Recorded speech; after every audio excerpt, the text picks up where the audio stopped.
CEO de ATL Capital. Muy buenas, Álvaro. Muy buenos días. Bueno, hoy, antes de comenzar y de entrar en profundidad, de cara otra vez a refrescar la memoria de nuestros oyentes, cuéntanos un poquito quién es ATL, a qué os dedicáis exactamente, para que así luego cuando os busquen en la página web, pues bueno, vayan más claro a lo que quieren. Muchísimas gracias. Pues mira, ATL Capital es una compañía que constituimos hace 20 años. Hoy es nuestro aniversario, además, una decena de personas que salimos de Morgan Stanley, pero veníamos todos de lo que era AB Asesores, asesores bursátiles, que en su día pues, fue la primera compañía dentro del mercado de capitales español, de las independientes, ¿no? Y bueno, pues en estos 20 años, la verdad es que hemos trabajado con mucha ilusión y creemos que hemos llegado a unos hitos muy importantes, ¿no?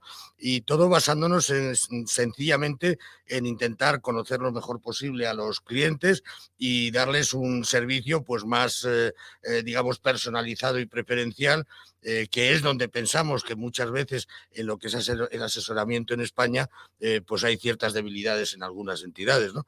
Y ahí es donde nos hemos hecho fuertes y el boca a boca pues nos ha permitido crecer hasta los niveles actuales. Sí, porque lo hablaba el otro día con la cofundadora de Fan Society, en el sentido de que quizás en los últimos 5 o 6 años, no sé si llevarlo hasta los 10, digamos como que ha habido una explosión, ¿no? Digamos, de las empresas que os dedicáis un poquito más de cara a ese medio alto patrimonio, ¿no? A esa parte del asesoramiento. Ha habido como un boom ahí de empresas españolas, pero sobre todo también de externas, ¿no? No, efectivamente, digamos que el ahorrador siempre es un objetivo codiciado por todos. Nosotros, como digo, hemos visto en estos 20 años pues muchas entidades que se han creado y que, bueno, pues por unos u otros motivos no han continuado, pues porque se han vendido, se han incorporado otros grupos, han cesado su actividad, etcétera, ¿no? Y esto es porque realmente es un trabajo pues que requiere mucho sacrificio, es un trabajo de muchísimo estrés, es difícil hacer comprender a los inversores que aunque el dinero es suyo y los que sufren es suyos, cuando aquello baja o sube, nosotros lo sentimos o lo vivimos como si fuéramos ellos, ¿no? Porque al final, bueno, pues lo que está en juego es un poco el que tengas el máximo posible de decisiones positivas, porque es imposible tenerlas todas, y que puedas reaccionar en momentos donde tus decisiones pues puedan no haber sido tan eficientes. Pero es verdad que es un segmento donde hay muchísima competencia, ha habido un crecimiento importantísimo, pues yo te diría, pues como estabas comentando, de boutiques que buscan estar un poquito más especializadas, y te diría que prácticamente todas ellas lo que persiguen es dar pues un mejor y más personalizado asesoramiento a los inversores. Se hablaba, yo no sé si es solamente esta semana o fue a finales de la siguiente, esas nuevas directrices de MiFID II que están empezando a hablar de lo que es ese pago a los asesores financieros, etcétera. Y claro, yo lo que digo siempre, bueno, es que un asesor tiene que cobrar. Otra cosa es, si estamos hablando solamente de que es independiente, cobra por sus servicios, pero luego hay ciertas figuras, oye, que cobran comisiones. Quizás esto, no sé si va más bien encaminado hacia el tema de seguros más que al financiero, pero que quieren poner ahí un veto ahí, y claro, ya han salido muchas asociaciones de asesores financieros, etcétera, diciendo que los incentivos por ese asesoramiento o esa presentación deben estar ahí porque es parte del fundamento. Sí, son filosofías. Nosotros en nuestro sector y en nuestro caso en particular, normalmente vivimos de las retrocesiones de fondos que comercializamos a nuestros clientes, ¿no? Lo que ha cambiado con el primer MiFID es la transparencia, es decir, nosotros una vez al año tenemos que comunicar a cada inversor cuál ha sido su coste total durante el año anterior y y de esa parte cuál ha ido a Telecapital. O sea que la transparencia es absoluta ahora mismo. Bueno, existe efectivamente esa idea que ya se viene manejando desde hace años de hacer desaparecer esas retrocesiones. Yo creo que para el inversor no va a tener ninguna repercusión ni para las compañías como la nuestra. Lo único, bueno, pues que se crearán clases de fondos de inversión limpias, digamos, que ya existen pues para las carteras gestionadas, etcétera, y los que estamos asesorando pues tendremos que facturar a los inversores nuestra remuneración, que va a ser, como os podéis imaginar, pues muy similar a la que estamos percibiendo ahora. El único tema que tiene eso así un poquito más molesto, entre comillas, es que si tenemos que facturar por nuestros servicios, pues la factura llevará IVA y eso puede implicar pues un pequeño coste suplementario a los inversores. A ver, que quiten el IVA, que ya veremos, que no creo que... El Yo, gobierno actual no creo. yo lo dudo muchísimo que ni el actual ni los futuros lo vayan a quitar. Pero bueno, es una posibilidad, desde luego. Hablando ahora, si te parece, un poquito de la actualidad económica, un poquito así como siempre te pregunto desde ATL, desde la otra vez que estuviste, entre medias hemos tenido todo esto de los bancos, ¿no? Incluso Warren Buffett ha dicho que no va a ser lo único que veamos en cuanto a bancos, que pueden venir otros. Luego hemos tenido lo de Credit Suisse, que no es exactamente lo mismo, pero bueno, viene a incidir un poquito más que quizás el sector bancario, no vamos a decir financiero, sino el bancario tiene cosas todavía ahí, como siempre. No estamos hablando del 2008, estamos lejos de eso, pero que hay cosas que al final, tanto la FED en Estados Unidos como el BCE, con esta subida de tipos de interés, pues van a romper de alguna forma. Bueno, yo creo que sí. Y yo te diría que el tema del sector financiero, pues coincido, porque como coincidimos muchísimos con lo que dice el señor Buffett, porque digamos que ha sido una situación crítica que no se resuelve en 24 horas. Es verdad que en un plazo brevísimo bancos centrales y gobiernos de algunos países pues han actuado de forma contundente para tranquilizar a los inversores. Hay una cosa que está clarísima. Si los clientes de una entidad financiera, aunque sea la primera del mundo, decidimos en un momento determinado retirar nuestros depósitos, podemos quebrar a la más fuerte del mundo. O sea, es que es imposible que una entidad pueda soportar esto. Por lo tanto, sí, podemos ver algún coletazo todavía.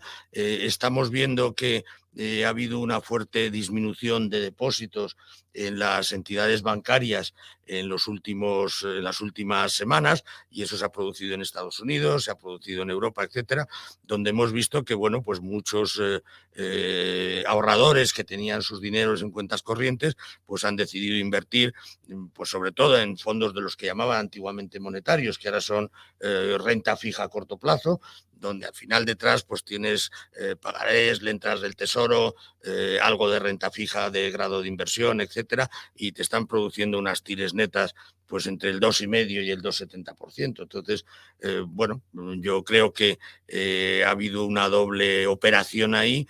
Por un lado, el inversor que tiene miedo de tener saldos, en el caso europeo, en el caso español, vamos, saldos superiores a 100.000 euros en las cuentas, pues o ha abierto más cuentas para tenerlo más diversificado, o sencillamente lo que ha optado es por decir, oye, pues mira, invierto en un fondo de estos de renta fija a corto plazo.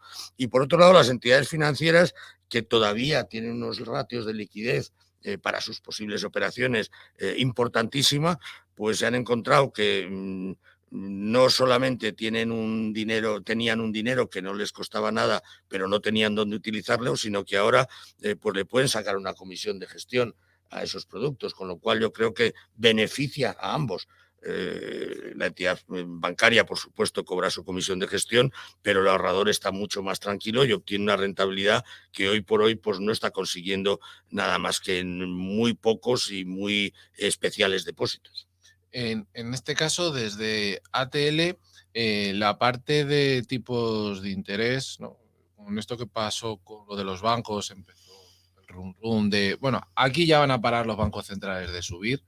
Vimos en las dos últimas reuniones que lo subieron muy poquito. Se habla que ahora en las de mayo lo van a subir muy poquito, pero vuestra perspectiva desde ATL es, ¿todavía va a haber algún que otro incremento todavía más? ¿O pensáis que ha llegado ya al punto pivote y de ahí se va a mantener a lo largo del año? Bueno, nosotros creemos que todavía puede haber alguna subida más, pero también pensamos que los mercados y los inversores han dejado de tener como primera preocupación qué iban a hacer con los tipos de los bancos centrales, ¿no? Yo creo que ahora mismo los inversores y los analistas, muchos analistas, piensan que en Estados Unidos pues estamos prácticamente al final de las subidas, que podemos ver un cuarto de punto más, a lo mejor medio punto, pero vamos, yo creo que la mayoría de los inversores, de los analistas se quedan en un cuarto de punto, y en el Banco Central Europeo, que hemos ido más despacio y estamos más lejos, y además nuestra inflación todavía pues parece más reticente que la americana hoy por hoy, por el momento en que iniciamos las subidas de tipos, pues todavía podemos ver subidas importantes. A mí no me extrañaría que ahora en mayo el Banco Central Europeo, a pesar de la situación, pensase más en una subida de 50 puntos básicos que de 25. Pero yo creo que el mercado, como digo, no está excesivamente ya preocupado por los tipos, sabe que puede haber próximas subidas, pero bueno, no le están afectando al comportamiento. Lo que sí es curioso es que si nos remontamos a principios de año, pues los bancos centrales seguían anunciando fuertes subidas de tipos y que esas subidas de tipos se iban a mantener en el tiempo, y el mercado seguía pensando que a partir del segundo semestre podíamos ver bajadas de tipos. Eh, a finales de febrero, principios de marzo, las cosas estaban igualadas, es decir, que por un momento determinado, tanto los bancos centrales como los analistas pensaban que efectivamente los tipos iban a ir altos bastante tiempo. Ahora hemos vuelto otra vez al revés, o sea, otra vez los analistas están luchando con que va a haber bajadas de tipos, y los bancos centrales insisten en que no piensan que tenga que haber bajadas de tipos en el segundo semestre. Nosotros creemos que no las va a haber, y además pensamos que si las hubiera, querría decir que la economía está peor de lo que los bancos centrales pensaban que le iban a llevar a esas economías a un crecimiento inferior de lo que estábamos pensando. Entonces, yo creo que efectivamente los tipos ya no son la principal preocupación del mercado, y sigue estando muy descontado en las cotizaciones, esas pequeñas subidas que pueden quedar en Estados Unidos y algo más importantes en Europa, pero vamos, no preocupa en exceso.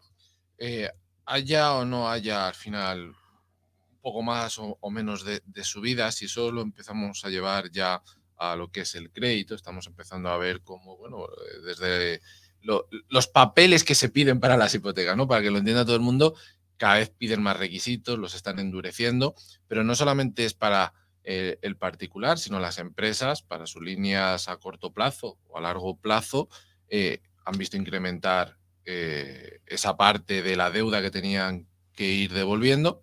El problema son las que se van a empezar a endeudar ahora, y si eso lo vamos ligando con eh, el venture capital, el private, eh, todas esas circunstancias, vosotros desde ATL asesoráis en esas materias, tenéis fondos propios sobre esas materias. ¿Vosotros cómo veis un poquito ese mundo? Bueno, es un mundo que indudablemente tiene muchísimo recorrido, aunque, como bien decías, con esas subidas de tipos y muchas decisiones empresariales, pues puede haberse ralentizado su ritmo de crecimiento. Nosotros hoy por hoy no tenemos ningún producto nuestro dentro de ese mercado, pero sí es verdad que estamos constituyendo un equipo bastante fuerte para entrar en ese tipo de activos y de operaciones, y lo que sí hacemos es distribuir algunos productos de terceras gestoras que, bueno, que pueden interesar bastante a los inversores. Hay que decir que este tipo de productos ha estado como muy limitado a patrimonios bastante importantes, y con el tiempo pues los tickets han ido bajando. Ya en los últimos años se ha podido entrar en fondos de capital riesgo con importes pues normalmente de 100.000 o de ese estilo, que es muchísimo dinero, pero bueno, era accesible para bastantes inversores. Y ahora con la nueva regulación pues ya incluso hay entidades que ofrecen tomas de participación en este tipo de productos pues del entorno de los 10.000 euros, con lo cual digamos que se populariza totalmente. yo creo que es bueno. El tema es que hay que pensar que cuando entras en uno de estos productos, lo que te estás comprometiendo es a estar 10 años. Entonces, nosotros por experiencia hemos visto algunos inversores que habían invertido en hedge funds, etcétera, encantados con los grandes resultados, pero cuando vinieron en algunos momentos determinados, ya han venido y volverán a venir momentos malos para este tipo de productos y ven caídas del 10-15% en 3 o 4 meses y se dan cuenta de que no pueden salir porque solo tiene una ventana anual ese producto o trienal o lo que sea, pues la desesperación es bastante importante. Entonces, ahí sí que el porcentaje que puedes destinar a este tipo de productos tiene que ser muy limitado. Vamos, normalmente no debería ser en ningún caso más del 10% y para inversores pues conservadores y con un patrimonio pequeño, como mucho el 5%, y ser conscientes de que es un dinero que les puede reportar, y así ha sido históricamente, unos grandes beneficios, pero también un dinero pues, que está totalmente inmovilizado. En este caso, ¿esos productos de terceros son fondos de fondos o simplemente es un fondo? Suelen ser fondos de fondos. Al Para final, tener más lo que buscas efectivamente es una mayor diversificación y lo que buscas son fondos pues que dentro de sus tripas pues tengan productos de grandes gestoras internacionales y tengan también fondos de fondos con probada solvencia y probada eficiencia a lo largo de muchos años, que te permite pues invertir tus 10.000 euros, si hablamos de una inversión muy pequeña, pues invertirlo a lo mejor en 1.400, 1.500 compañías, ¿no? Entonces, bueno, hay que tener mucho cuidado porque hay muchas diferencias de unos productos a otros, pero yo creo que, bueno, tener algo en temas ilíquidos que llamamos puede ser positivo para un inversor. En este caso, casi todo el mundo cuando hablamos o hablan de estas cuestiones siempre miran hacia Estados Unidos, ¿no? Silicon Valley, etcétera. ¿Vosotros pensáis que sigue habiendo oportunidad allí o que quizás hay que girar a Europa? No sé si decir que esta parte de la que estamos hablando, de estos ilíquidos, relacionado con esta nueva transición energética que nos están metiendo a piñón, porque no es una transición tranquila, pacífica, sino a piñón, ¿no? ¿Vosotros veis que quizás hay que girarse en ese apartado, aunque luego se diversifique, ¿no?, en otros sectores, pero más a Europa ahora que a Estados Unidos? Bueno, lo que estamos viendo ya en los últimos productos que se han lanzado al mercado es que el componente de Estados Unidos sigue siendo mayoritario, pero ni mucho menos lo que fue en su día. Es decir, que ya hay cabida para tanto Europa de forma importante como para Asia. Eh, es difícil que deje de tener un cierto predominio la inversión en Estados Unidos. Y es difícil porque la verdad es que es un país donde sus gentes pues, son muy emprendedores, tienen muchas facilidades para lanzarse en el montaje de nuevas compañías, nuevos negocios.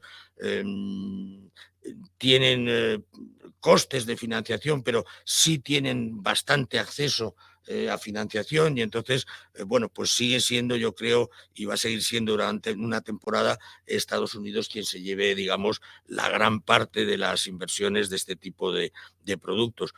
Pero vamos, yo creo que Europa ya va teniendo pesos del 30 y tantos por ciento en este tipo de productos y puede seguir siendo así, por supuesto.